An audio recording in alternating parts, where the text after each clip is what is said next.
Hello everybody, welcome to Beer Toys and Banter. I'm Nez. And I'm Steve. Yeah, you probably noticed that Dunny's not with us this week, and Steve's very kindly stepped in to guest present. And what we're doing this week is we're focusing wholly on WWE.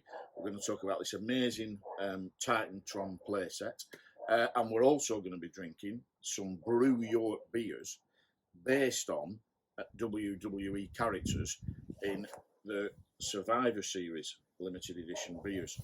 So, without further ado, I think we should get into some beer. Let's do it. Which one are you going to go for? I've got my eye on Sweet Chinook Music, which is a cryo pop and Chinook pale ale, and it's 5.5%, and it sounds unbelievable. Well, I'll tell you what it says in the book. It says it's the second of the 4 Survivor Series beers, produced in conjunction with Yakima Chief Hops to showcase their new cryo pop, the most electrifying blend in brewing entertainment. The blend of cryo pop and Chinook combine to give us a low bitterness, subtle watermelon and black pepper spice with a slight herbal quality. And it's the showstopper, the icon, the main event. It smells like the main event, to be honest. Does it?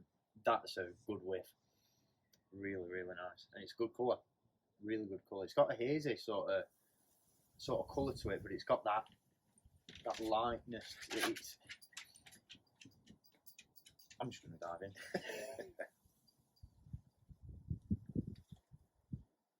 Oh, it's herby. Is it? Yeah, it is really herby. Yeah. But But good. it's good. Is it? Yeah, yeah. It's not something I'd usually go for, I'll be honest. It is very, the herbs are very strong. So it has got that sort of flavour to it that makes you pull that face. But it's good. It is really good. Right, well, I'm going to go with the Thundertaker. So let's see what the book has to say about that. In fact, I'll let you read that while I pour myself a glass. So this is the 4th of 4 Survivor Series beers produced in conjunction with Yakima Chief Hops to showcase their new cryo pop, the most electrifying hop blend in brewing entertainment. I feel like we've discussed this already. This is a blend of cryo pop, huge hits of ripe stone fruit and creamy coconut. The talus blends perfectly with notes of tropical fruit, resinous pine and subtle florality. The flavour will hit you like a tombstone pile driver. It's not too different in how it looks to your one. Yeah. I must admit that stone fruit and coconut sounds really I good. can smell the stone fruit, but not the coconut. Let's have a go at it.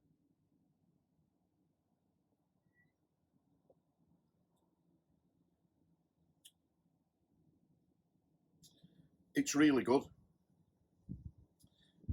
It's really subtle, the stone fruit, and then there's that really sharp, bitter aftertaste, like a good sort of pale ale should have.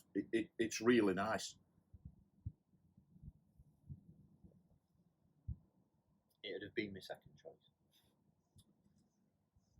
Is it as good as some of the other beers they brewed? No. No. I'm going to say I think for me, Brew York have still outdone themselves with Mandalorian. And I'm not just saying that because I'm more of a Star Wars fan than I am a wrestling fan, but I do, honestly, I've said it too before, and I already like that is easily one of my top 5 beers that I've had, not just this year, in general. It's a really good beer. So yeah, it don't quite measure up, but it's still nice. They're very drinkable. They're very sessionable because it's 5.5. Yeah. Would I have them again? Yeah, of course I would. Is it the best brew? No. I agree. Mandalorian's outstanding. Rhubarb Streisand for me, because I love rhubarb beers, is another cracker of theirs. But yeah, very, very quaffable beer. So, moving on to toys, I've got this Titan Tron set. My son used to have this when he was younger and really interested. And I saw this on Facebook Marketplace and I thought, I've got to have that. And then I went about getting some of the wrestlers. I haven't got all the ones on the front yet. Gangrel's particularly difficult to get. I was going to say, I never remember seeing a Gangrel figure. Out of all of them ones that are shown on that screen, I never remember seeing Gangrel. but an amazing toy for those of you who didn't get one of these or know what it does. Each of the figures has a little thing on the bottom of his foot, 2 little metal pieces, and when you touch them on the Titan Tron, hopefully it plays that wrestler's. Yeah, there you go. It is from 1998, to be fair, though. Entering the Titan Tron.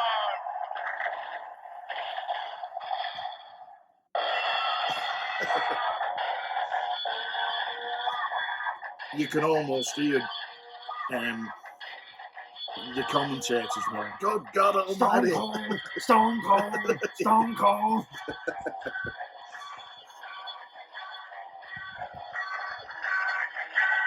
It's the Texas rattlesnake. And strangely, this is the longest music of all the ones that it plays. Yeah.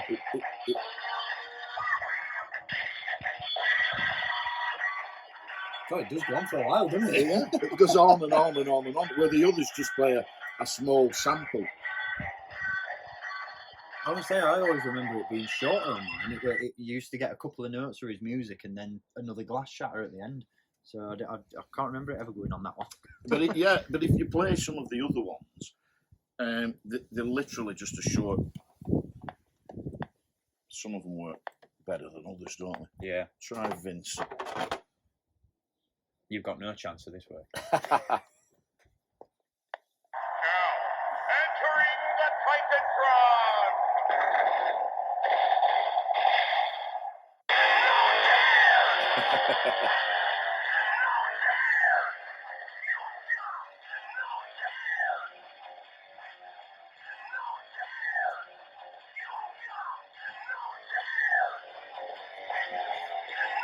Have you picked another band? This seems to be going on forever and ever.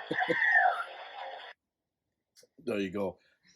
I have to say that some of the facial sculpts were a bit questionable. Yeah, the likenesses weren't quite there yet, were they, at this point? No. And we were saying this before we started filming, weren't we, about some of the likenesses? Because obviously, in mid to late 90s, some of the likenesses were absolutely shocking. I mean, Undertaker.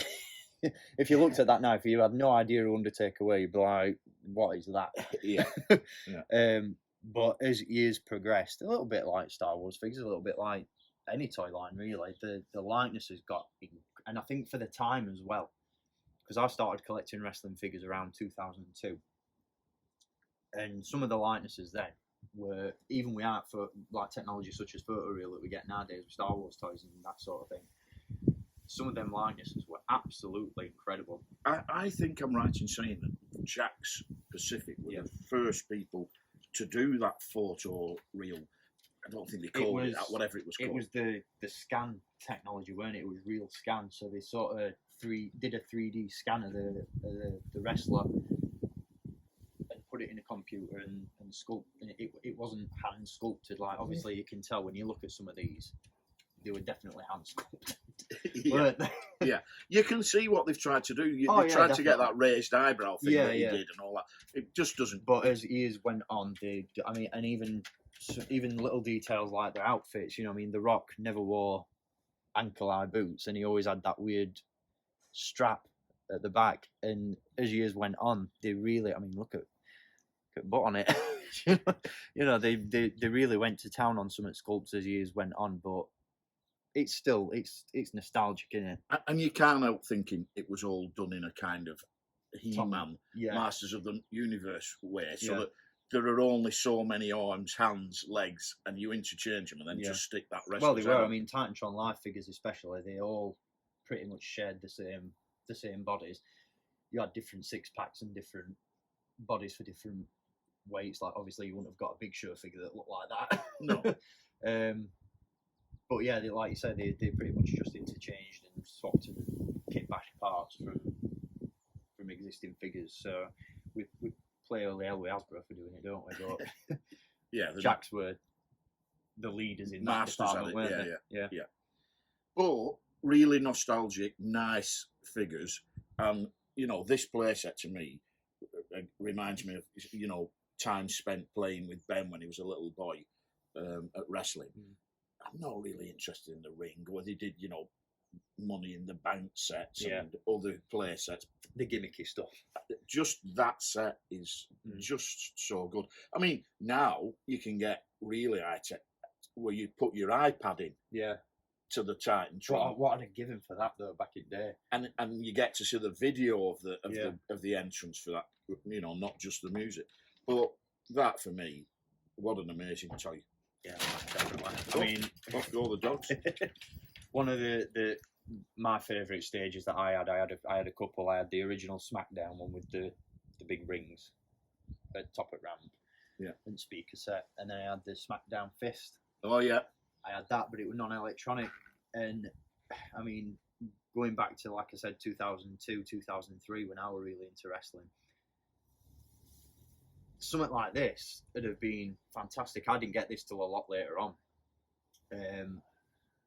But when I had the SmackDown Fist one, I remember having to stick my TV on and put SmackDown versus Raw on my PS2 and create a wrestler and select entrance music to be able to play the entrance music. Nowadays, if you haven't got one of these places, you whack your smartphone out, YouTube, Spotify, play your music, boom, you're away. Yeah. And like you said, to be able to put an iPad in a Titan Tron live set it'd be awesome. Yeah.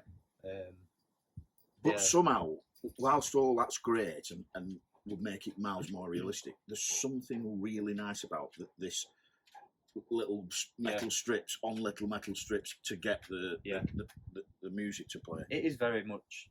I mean, even for today, like we've been talking about iPads and all that sort of stuff, it's still very ahead of its time, isn't it? Yeah, it's especially for the time. Like I said, what, 98 when this came out? I would guess so, roundabout then, late 90s for sure. Unbelievable technology. Yeah, and a great toy. Well, that should just about wrap it up. Thanks ever so much for stepping into the breach and co-presenting, mate. It's been a pleasure. Everybody, if you like what we're doing, give us that big thumbs up, subscribe, and we'll see you next time. Cheers, everybody. Cheers.